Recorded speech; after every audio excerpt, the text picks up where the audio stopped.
Stephen Hall's peaceful evening shattered as 5 alien girls in breeding season crashed into his yard.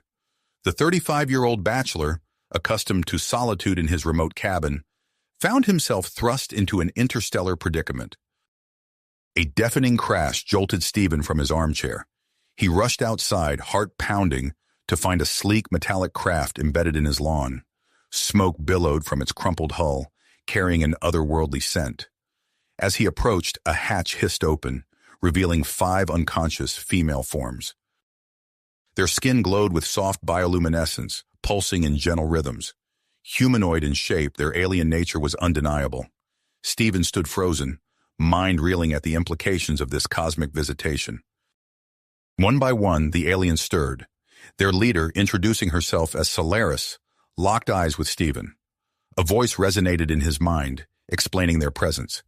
The Mazarians, as they called themselves, were in their breeding season. Drawn across light years by pheromones eerily similar to their own species, they had crash-landed on Earth. Solaris revealed the dire situation on their home planet, Mazara. A genetic bottleneck threatened their species with extinction. This mission was a desperate attempt to infuse new genetic material into their dwindling population. Their breeding season occurred only once every 50 Earth years, lasting a mere month. Failure to find suitable mates during this period spelled doom for their entire race. Stephen's attempts to contact authorities proved futile. The Mazarian ship, despite its damaged state, emitted a signal that jammed all communication systems. Isolated and alone, Stephen realized the gravity of his situation. The alien visitors wasted no time establishing a temporary settlement around Stephen's cabin. Advanced technology materialized shelters and life support systems, transforming the quiet forest clearing into an alien encampment. Stephen watched with growing concern as their unfamiliar tech inadvertently disrupted the local ecosystem. Solaris approached Stephen, her luminous skin flickering with unspoken tension. She explained that while Mazarian law required consent for breeding, their desperation might lead to increasingly aggressive tactics. The implications hung heavy in the air between them. As darkness fell, Stephen retreated to his cabin, barricading the door. Through the windows, he observed the alien encampment, alive with activity and pulsing with bioluminescent light.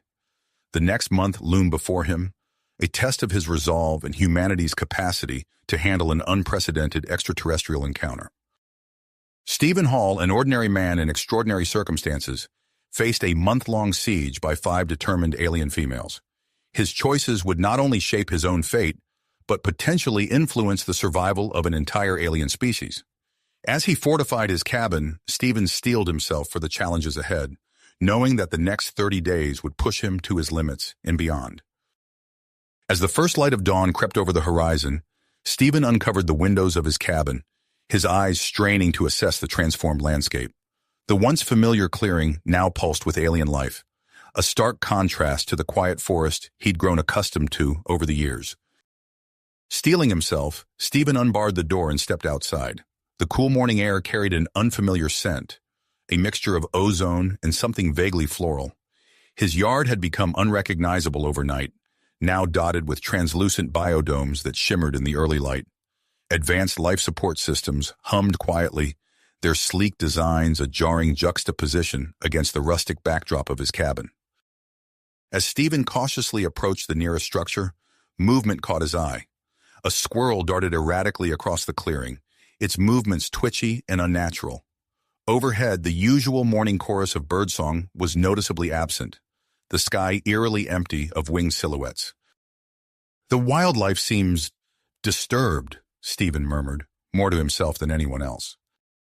"An unfortunate side effect of our presence," a melodic voice responded, startling Stephen. He turned to find Solaris approaching, her bioluminescent skin pulsing gently in the growing light. "Their sensory organs are likely overwhelmed by our energy signatures."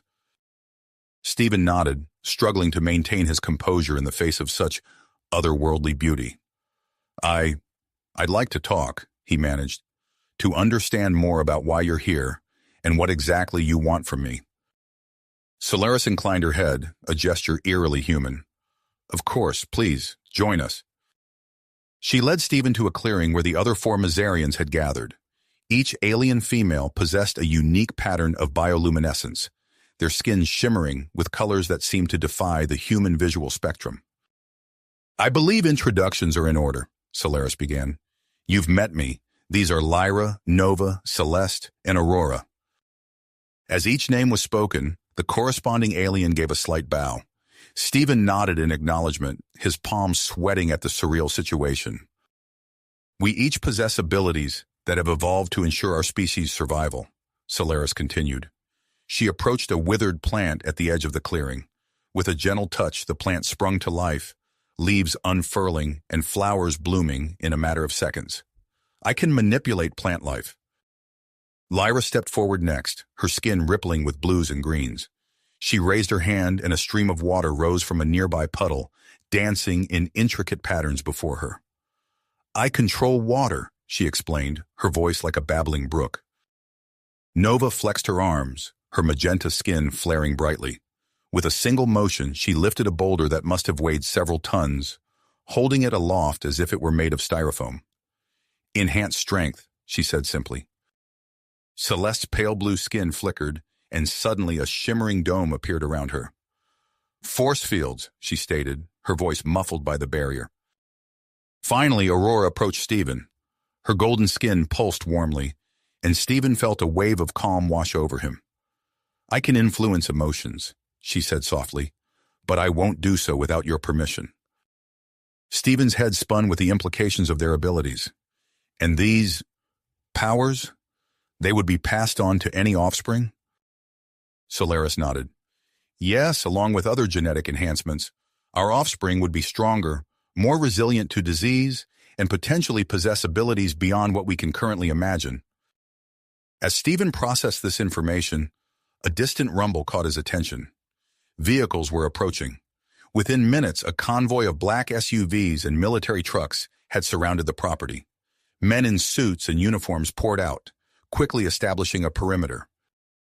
Two figures approached the alien encampment, a bespectacled man in a lab coat and a stern-looking officer in military fatigues. "Mr. Hall," the man in the lab coat called out, "I'm Dr. Marcus Williams, xenobiologist. This is Major Robert Hawkins. We're here to assess the situation." Stephen glanced between the human officials and the Mazarians, acutely aware of the tension crackling in the air. "They're called Mazarians," he offered, gesturing to the aliens. "They're here because they need to breed," Major Hawkins cut in, his voice gruff. "We intercepted their communications. What we need to know is whether they pose a threat." Solaris stepped forward, her luminescence intensifying. "We mean no harm. We seek only to ensure the survival of our species. In exchange for your help, we offer our technology.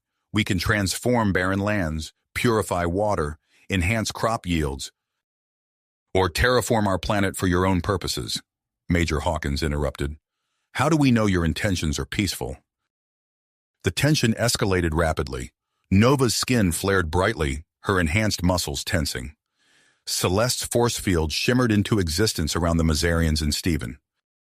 "Wait!" Stephen shouted, realizing the situation was spiraling out of control. "Everyone needs to calm down. We can talk this through." Dr. Williams nodded eagerly. "Mr. Hall is right. This is an unprecedented opportunity for scientific advancement. We need to approach this rationally."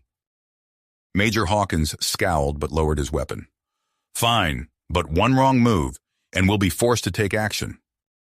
As the humans and Mazarians warily eyed each other, Stephen noticed movement in his peripheral vision. The withered plant Solaris had revived earlier was now spreading rapidly, its vines reaching towards the alien biodomes. Nearby, a deer cautiously approached, seemingly drawn by the pulsing alien energies. Stephen's mind raced. The Mazarians' presence was already changing the local ecosystem. What other effects might their long-term presence have on Earth? And what consequences might arise from the genetic fusion they proposed? As night fell once again, Stephen found himself at the center of a cosmic dilemma. The decisions made in the coming days would ripple far beyond his small clearing in the woods, potentially altering the course of human history and the fate of an alien race. The Mazarian breeding season clock ticked on, a constant reminder of the urgency underlying the tense negotiations. Stephen gazed up at the star-filled sky, wondering what other secrets and challenges the universe held, and how humanity would rise to meet them. As the tense standoff between the Mazarians and human authorities stretched into its third day, Stephen found himself unable to sleep. The weight of the situation pressed heavily upon him, his mind racing with potential outcomes and consequences. In the pre-dawn hours, he made a decision that would alter the course of events.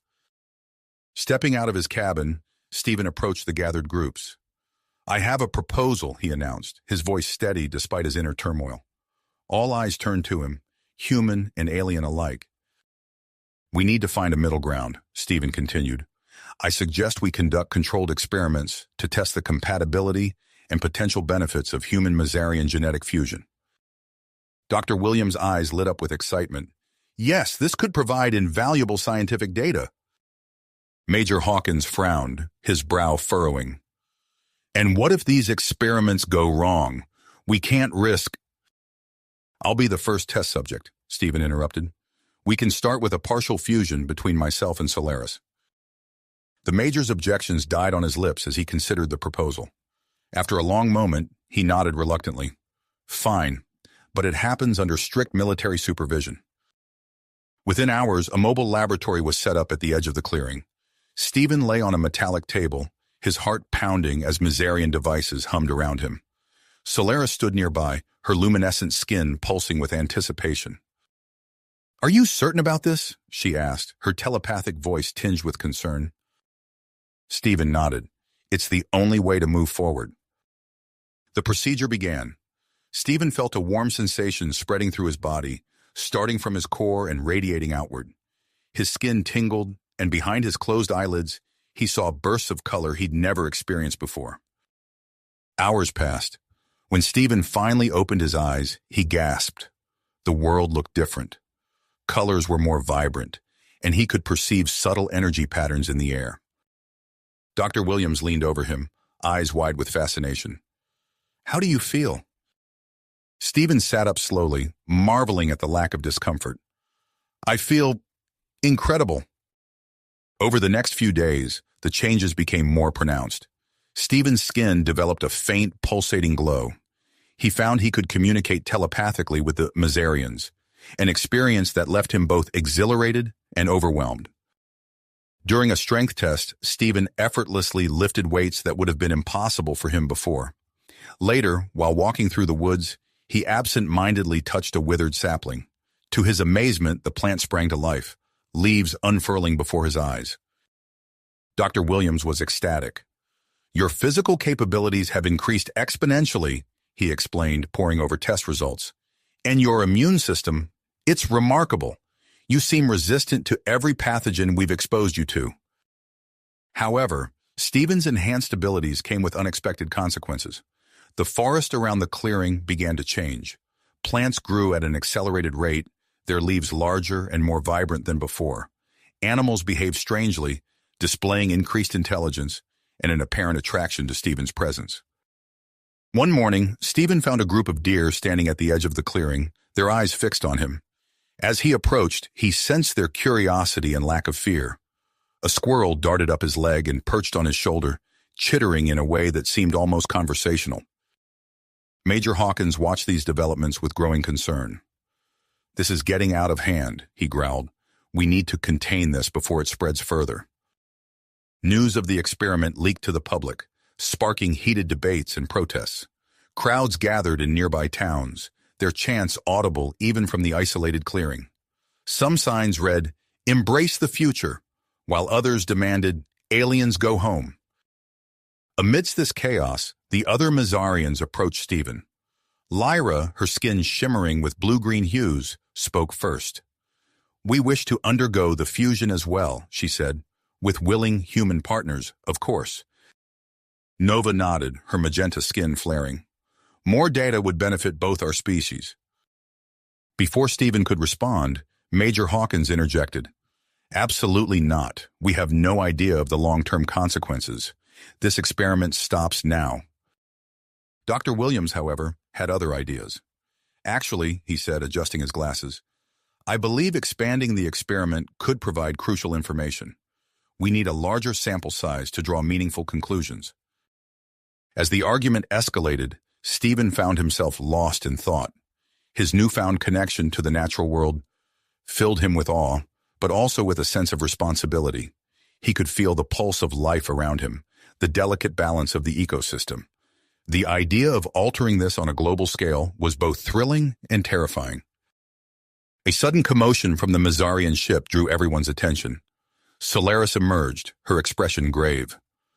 "Our life support systems are failing," she announced. "Without successful breeding or fusion, we may not survive long enough to return home." The revelation sent shockwaves through both camps. The urgency of the situation could no longer be ignored. Dr. Williams seized the moment. "We need to expand the experiment," he insisted. "A small group of carefully selected volunteers. It's our best chance to understand the full implications of the fusion." Major Hawkins paced, his face a mask of conflicting emotions. Finally, he nodded. "Fine, but we establish a quarantine zone. Nobody goes in or out without my say-so." As preparations for the expanded experiment began, the situation grew even more complex. Sleek black cars arrived, disgorging diplomats and officials from various nations. The isolated incident had become a matter of global interest, with each country vying for access to the Mazarian technology. Stephen watched as his quiet forest home transformed into a hub of scientific discovery and international politics. He felt the weight of his unique position, the first human-Mazarian hybrid, a bridge between two species and potentially the key to humanity's future. As the sun set on another day of rapid change, Stephen stood at the edge of the clearing. He could sense the anxiety of the Mazarians, their breeding season clock ticking relentlessly. He felt the cautious optimism of Dr. Williams and his team, the stern vigilance of Major Hawkins and his soldiers, and the swirling mix of fear and hope from the gathered diplomats. Tomorrow would bring new tests, new fusions, and new challenges. Stephen took a deep breath, his slightly luminescent skin pulsing in the twilight. Whatever came next, he knew the world would never be the same. The dawn of a new era broke over Stephen's property as a convoy of vehicles arrived, carrying the carefully selected volunteers for the expanded experiment. Among them was Dr. Alex Thompson, a renowned geneticist whose presence brought a mix of excitement and apprehension to the already charged atmosphere. Stephen watched as the volunteers disembarked, their faces a blend of persistence and uncertainty. Dr. Williams greeted them, his enthusiasm awe-inspiring. "Welcome to the future of human evolution," he said, gesturing towards the Mazarian biodomes. The fusion procedures began immediately. Under the watchful eyes of Major Hawkins and his team, each volunteer was paired with a Mazarian. Lyra, Nova, Celeste, and Aurora took their positions, their luminescent skin pulsing with anticipation. Dr. Thompson was the first to undergo the procedure. As the Mazarian technology hummed to life, Stephen felt a familiar tingling sensation in his own body, a reminder of his unique status as the bridge between two species. Hours passed, filled with the beeping of monitors and the low murmur of scientists discussing readings. When Dr. Thompson finally opened his eyes, the change was immediately apparent. His skin had taken on a faint blue-green tinge, and droplets of water hovering in the air around him. "Fascinating," Dr. Williams breathed, reaching out to touch one of the suspended droplets. "It seems you've inherited Lyra's hydrokinetic abilities." As the other volunteers emerged from their procedures, the results varied wildly. One man, fused with Nova, casually lifted a 2-ton piece of equipment with one hand. Another volunteer, paired with Celeste, generated a shimmering force field that deflected every object thrown at it. However, not all fusions were successful. A young woman named Sarah, who had undergone the procedure with Aurora, emerged in a state of distress. Waves of emotion radiated from her, affecting everyone in the vicinity. Joy, fear, anger, and sorrow washed over the group in rapid succession. "Containment team now!" Major Hawkins barked, his face contorted with the effort of resisting the emotional onslaught. As Sarah was whisked away for observation, Stephen found himself drawn to Solaris. Their eyes met, and a wordless understanding passed between them. Their shared experience as the first successful human-Mazarian hybrid had forged a bond that transcended their differences. "We need to talk," Solaris communicated telepathically. Stephen nodded, following her to a quiet corner of the compound. "The fusions are progressing faster than we anticipated," Solaris began, her luminescence pulsing softly. "But our ship's systems continue to deteriorate. We may not have much time left." Stephen's brow furrowed. "What are you suggesting?" Solaris hesitated, then spoke aloud, her voice barely above a whisper. "We could have a child, Stephen. A true hybrid, born of both our species. It could be the key to saving my people and advancing human evolution." The weight of her words hung in the air between them. Stephen's mind raced with the implications, but before he could respond, a commotion erupted near the edge of the property. The forest was changing before their eyes. Plants grew at an accelerated rate, their leaves larger and more vibrant than anything on Earth. A deer approached the fence, its eyes glowing with an unnatural intelligence.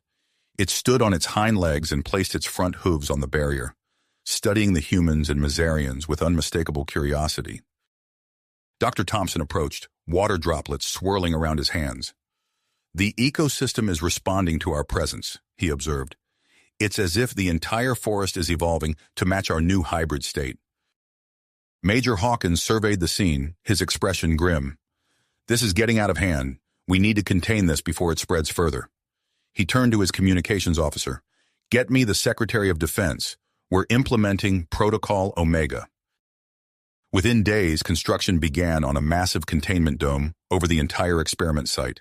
As the structure took shape, blocking out the sky, Stephen felt a growing sense of isolation. The outside world was being shut out, but so too were they being locked in.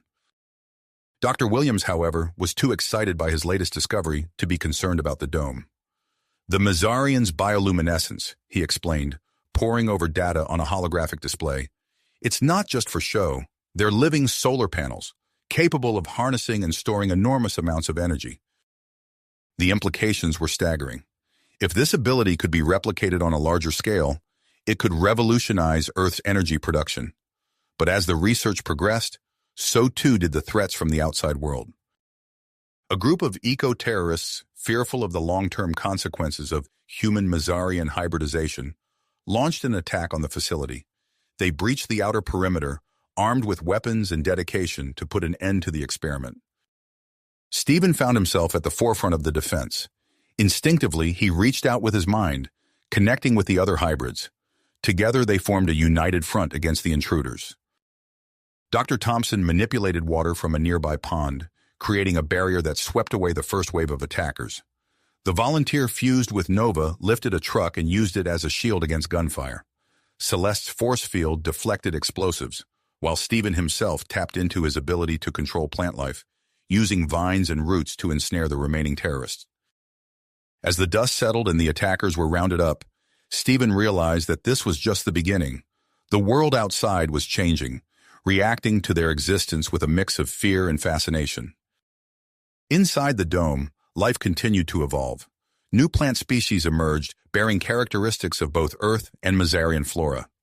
Animals displayed increased intelligence, some even attempting rudimentary communication with the hybrids. Amidst this rapid change, Solaris approached Stephen once more. "We need to make a decision," she said, her eyes reflecting the bioluminescent glow of the Mazarian ship behind her. "About us, about our future." Stephen took her hand, feeling the warmth of her energy pulsing through him. "I'm ready," he said. "Let's show the world that our species can do more than coexist. We can thrive together." As they made their way to announce their decision to the others, Stephen caught sight of Dr. Thompson and Dr. Williams huddled over a console, deep in discussion about protocols for safe human Mazarian reproduction.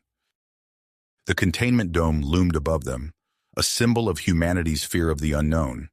But within its confines, a new society was taking shape, one that held the potential to change the course of human history and the fate of an alien race. The journey ahead was uncertain, filled with challenges both known and unforeseen. But as Stephen looked at Solaris, at the hybrid community forming around them, and at the evolving world inside the dome, he knew that they were on the brink of something extraordinary. Stephen and Solaris stood hand in hand, their announcement still hanging in the air. The gathered scientists, soldiers, and hybrids reacted with a mixture of awe and apprehension. But before anyone could fully process the implications of their decision, a deafening crack echoed through the facility. All eyes turned to the massive containment dome above them. A spiderweb of fissures spread across its surface, accompanied by the groaning of stressed metal. Dr. Williams's eyes widened in horror. The dome's integrity is compromised. Without hesitation, Stephen reached out with his mind, connecting with the other hybrids. We need to stabilize it, he projected telepathically. Now! The hybrid community sprang into action. Dr. Thompson raised his arms, water droplets coalescing into a massive stream that he directed at the weakening sections of the dome.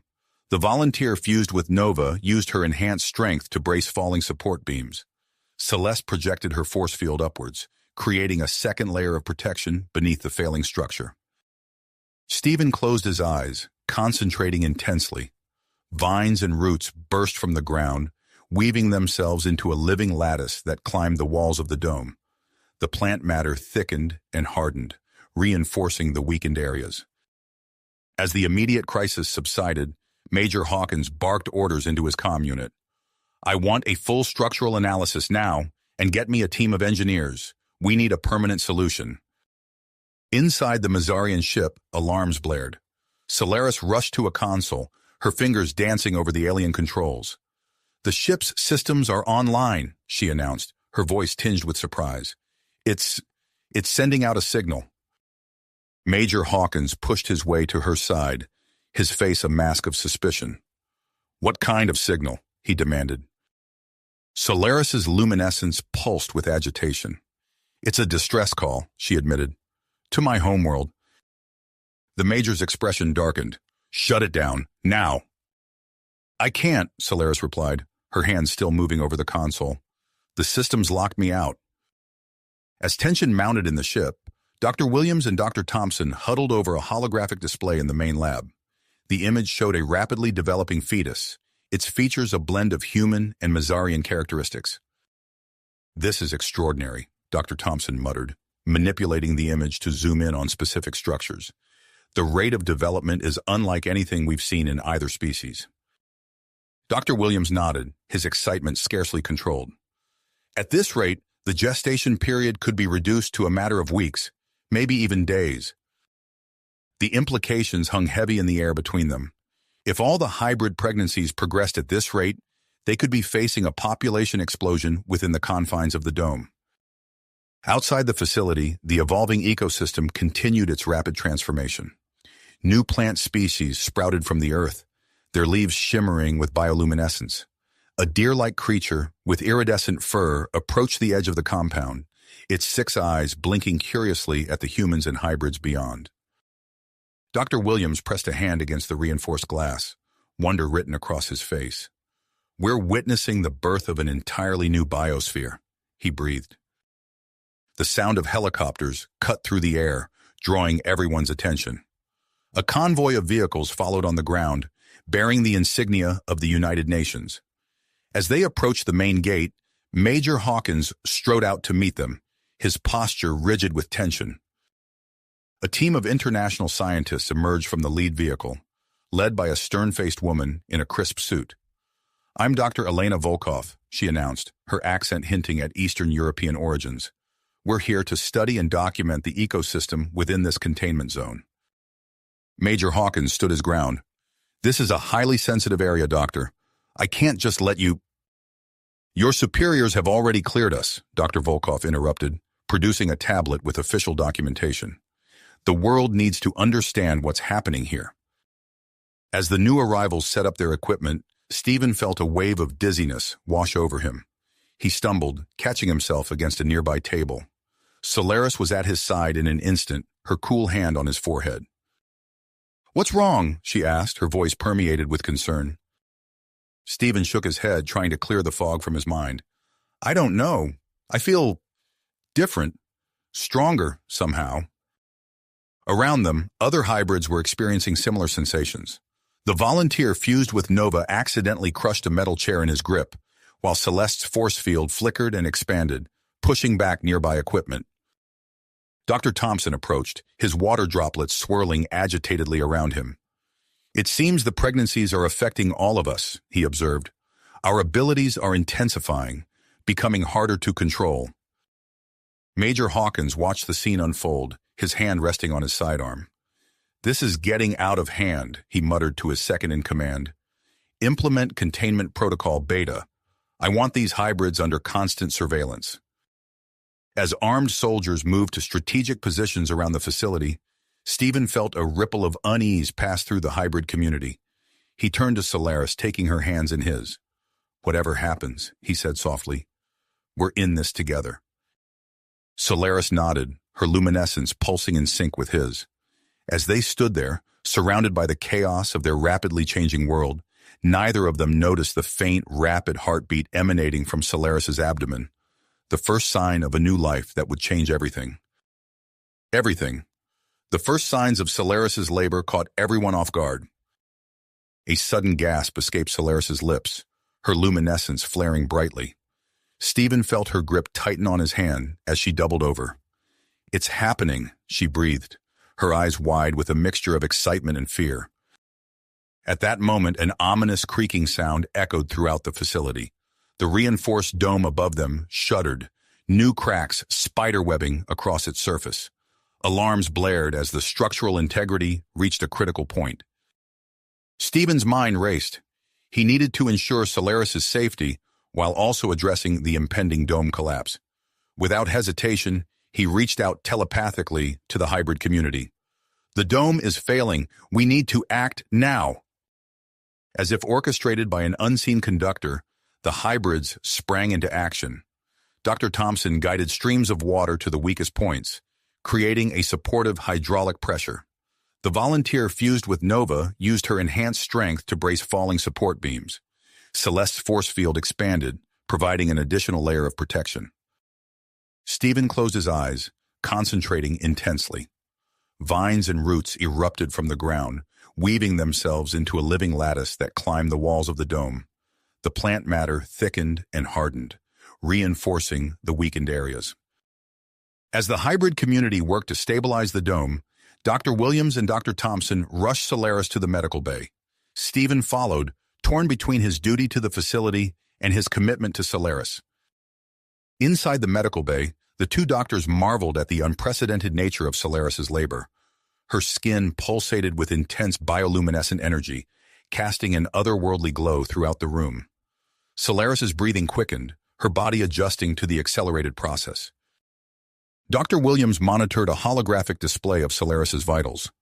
"This is remarkable," he muttered, his eyes darting between the readings. "The fetus is developing at an exponential rate."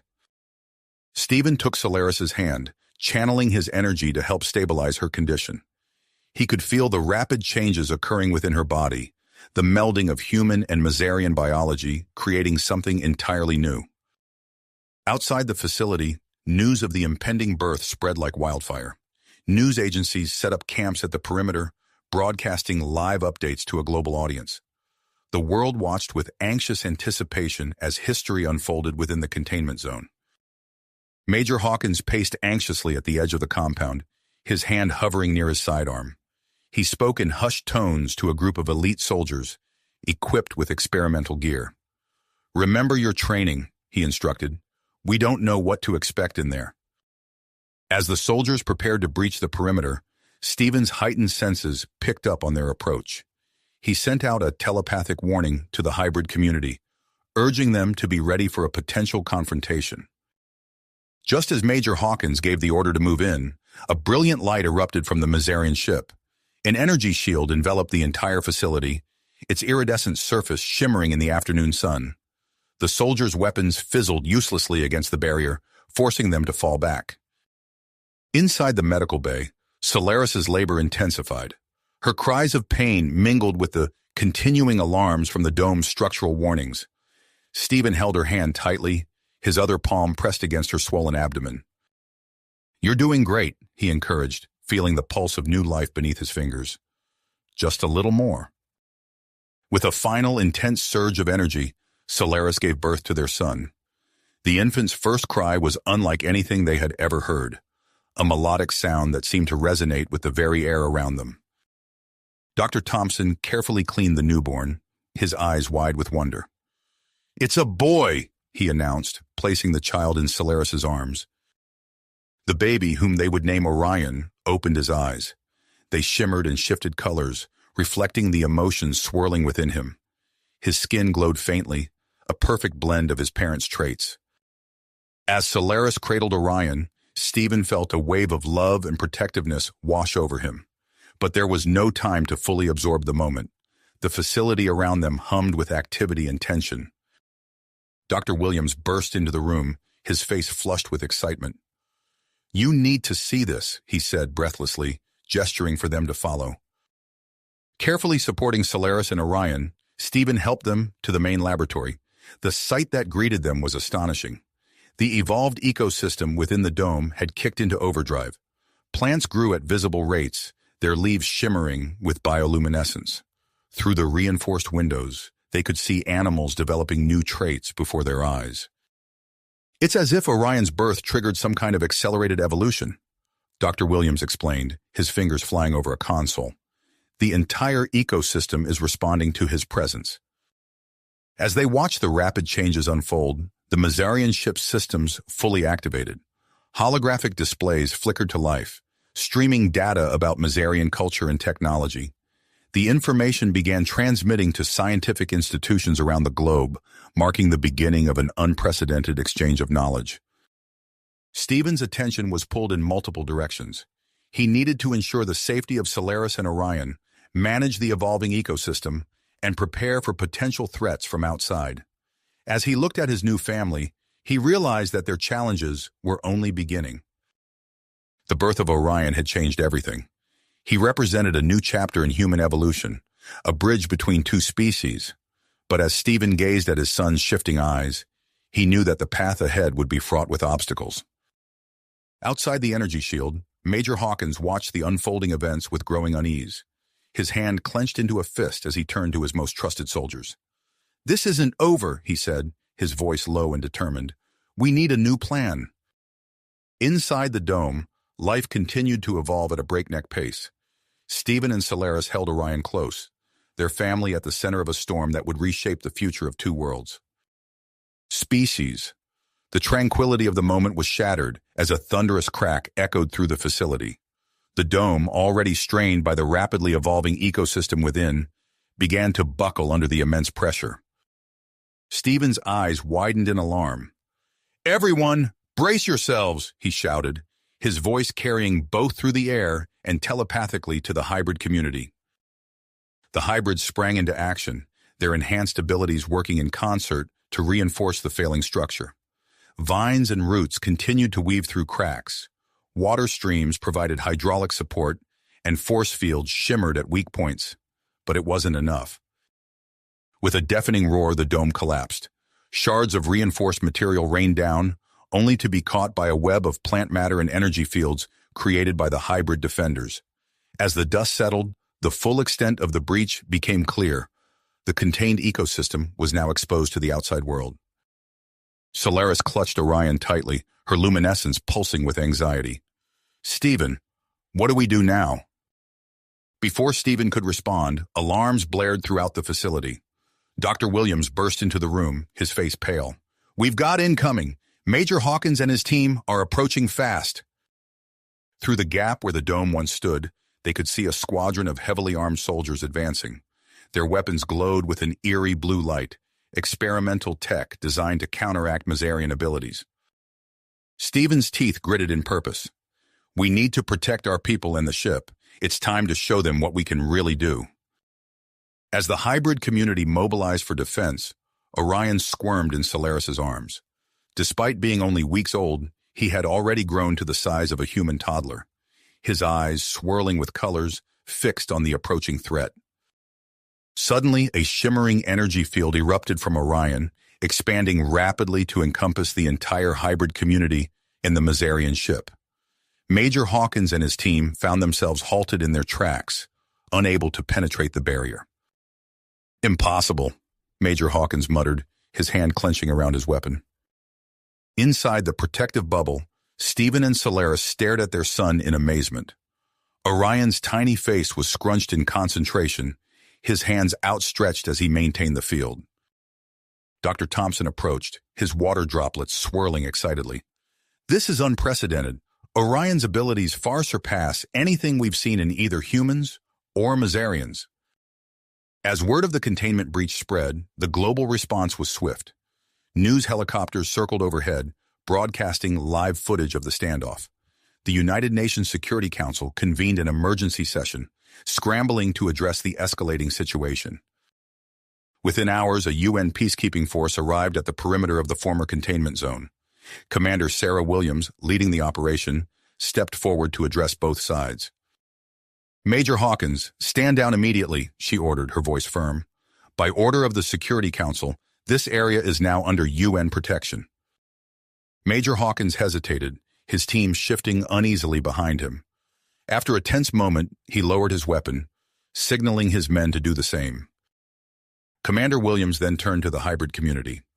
I'm Commander Sarah Williams. We're here to ensure your safety and open a dialogue. Can we speak with your leaders?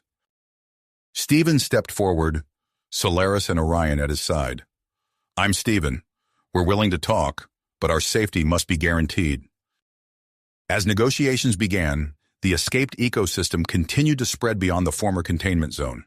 New plant species sprouted at an alarming rate, their bioluminescent leaves shimmering in the fading light. In nearby forests, trees began to twist and change, adapting to the new flora around them.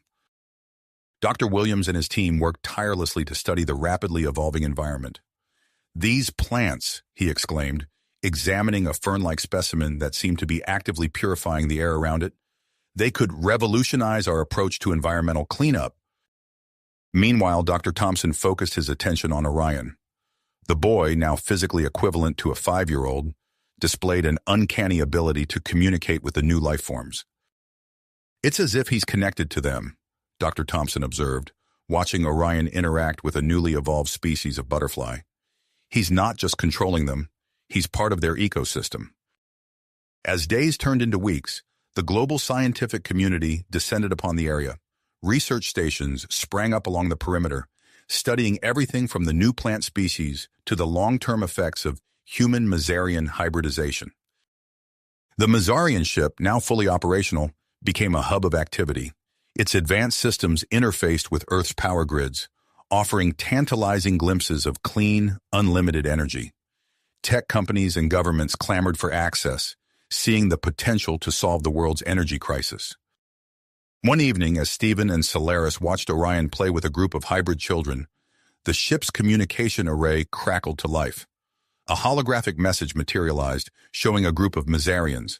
Their faces were grave as they delivered their message. Greetings, Earth Mazarian hybrid community, the lead Mazarian said, its voice translating seamlessly. We bring urgent news from our homeworld. Our species faces extinction due to genetic degradation. The success of your hybridization program may be our last hope for survival. The weight of this revelation settled heavily on Stephen and Solaris. They exchanged a look, understanding the enormous responsibility that now rested on their shoulders. As the hybrid community grappled with this new information, a group of human volunteers stepped forward. Scientists, engineers, and environmentalists, inspired by the potential benefits of hybridization, offered themselves for the fusion process. Dr. Elena Volkov, who had initially arrived to study the containment zone, now stood among the volunteers. We believe that by becoming hybrids ourselves, we can better address the challenges facing our world, she explained. Stephen and Solaris, realizing the need for a long-term solution, began to formulate a plan. They envisioned a self-sustaining hybrid settlement, a place where humans and Mazarians could coexist and continue their shared evolution. As they shared their idea with Commander Williams and the UN representatives, Orion tugged on Stephen's sleeve. Dad, he said, his voice carrying wisdom beyond his years, I can feel it. The Earth is changing, and we're changing with it. We need to show them we're not a threat, but a new beginning. Ooh. Stephen nodded, ruffling his son's hair. He turned to address the assembled group, ready to propose their vision for the future.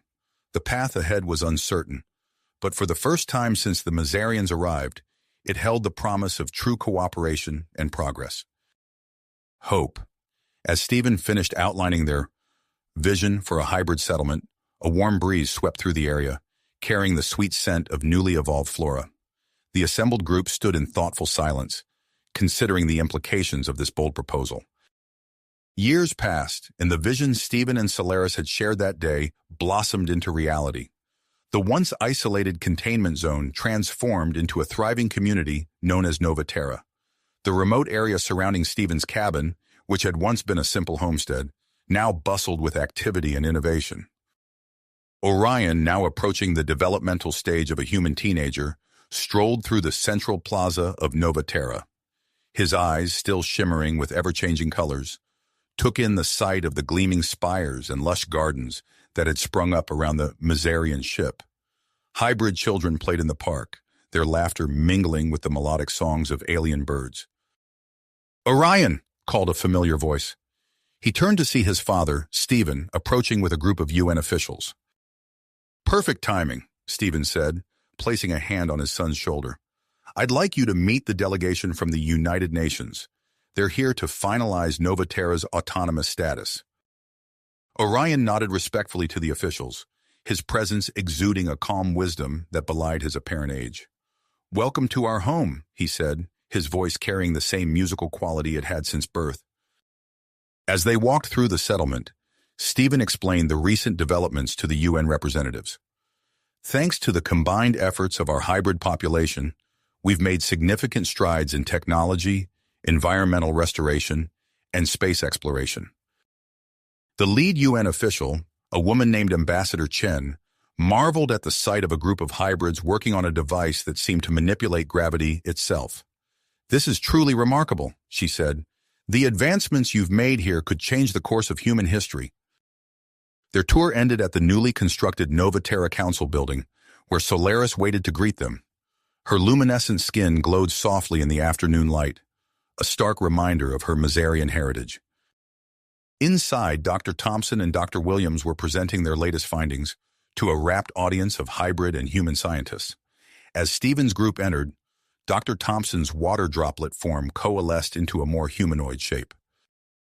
"Ah, perfect timing," Dr. Thompson said. "We were just about to announce our most recent discovery." Dr. Williams stepped forward, his eyes alight with excitement. "After years of study, we've confirmed that the hybrid DNA has stabilized. We're now looking at a new, viable species, capable of reproducing without the need for continued human-Mazarian fusion." A murmur of excitement rippled through the room. Ambassador Chen turned to Stephen and Solaris, her expression serious. "This changes everything. With this development, we can move forward with granting Nova Terra special autonomous status." As the implications of this news sank in, Orion felt a familiar tug at the edge of his consciousness. He excused himself and made his way outside, walking to the edge of the settlement where the hybrid ecosystem met the old Earth biome. Kneeling, he placed his hand on the ground, feeling the pulse of life beneath his fingers. The plants and animals in the area responded to his presence, swaying gently or approaching curiously. Through this connection, Orion sensed the incredible biodiversity that had emerged from the fusion of Earth and Mazarian life. A movement caught his eye, and he looked up to see a familiar figure approaching. It was Major Hawkins, the man who had once threatened the hybrid community. But the hard lines of his face had softened, and he walked with a different purpose now. "Orion," Hawkins said, nodding in greeting. "I was hoping to find you here." Orion stood, brushing off his hands. "Major Hawkins, what can I do for you?" Hawkins took a deep breath, his expression conflicted. "I've been thinking a lot about what I've seen here, the good you're doing. I want to volunteer for the hybridization process." Orion's eyes widened in surprise. "Are you sure? It's not a decision to be made lightly." Hawkins nodded firmly. "I'm sure. I want to be a bridge between the military and the hybrid population. Maybe I can help ease some of the lingering tensions." As they walked back to the settlement, Orion couldn't help but feel a sense of pride in how far they'd come. From a handful of survivors in a broken dome to a thriving, recognized civilization. Nova Terra was living proof that cooperation and understanding, could overcome even the greatest of challenges. In the distance, the Mazarian ship hummed with activity. A team of hybrid engineers worked tirelessly, preparing for humanity's first interstellar mission. Their goal? To establish contact with the Mazarian homeworld and offer assistance in reversing their genetic degradation. Orion paused, looking up at the sky. Somewhere out there, a new chapter of their story was waiting to be written. As the sun began to set, casting a warm glow over Nova Terra, he felt a deep sense of anticipation for the adventures that lay ahead. You have reached the end of the story. If you enjoyed this story and want to support us, please leave a like and subscribe to our channel, and for every comment that says 88, I will heart every single one of them. Thank you for your time.